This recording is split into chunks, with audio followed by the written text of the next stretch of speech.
There are several mounds in large Mississippian complexes in Illinois. Smaller sites include the Galena Mounds and the currently unexamined, newly rediscovered Palatine Mounds. I've visited both, along with the largest Mississippian complex called Cahokia. The Galena Mounds are nestled in between farms. The day I visited, it was drizzling, and I was able to visit some of the mounds, but due to the inclement weather, I was not able to venture further and find the effigies. Once again, I did pick up on some strange vibes at the site.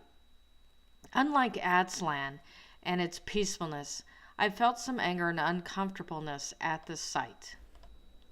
The Palatine Mounds are newly rediscovered and appear to be on an industrial park property.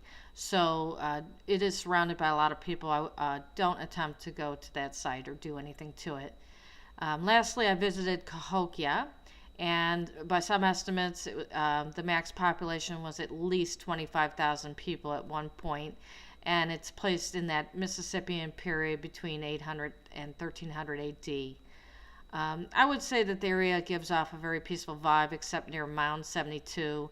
It gives off a very dark vibe there, and in that area I did find out that there was some human sacrifice that took place. At least that's what the theory is. Now, the area was fortified at Cahokia and contained large mounds as well as a wood henge, and the pottery shows the images of Cahokians. Now, most of it appears to be Asiatic, Mongoloid, except for one artifact that does appear to be Caucasoid with an aquiline nose feature, and that is called the Birdman tablet.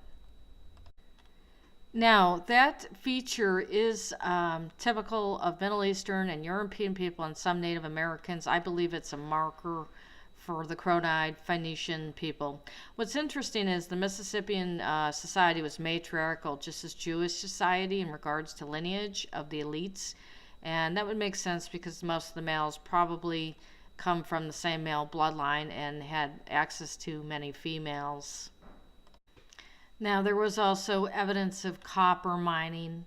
And lastly, a visit to the cemetery in Springfield and the Tanner tomb shows us that the encoded system of the Cronides and Phoenicians exists even today.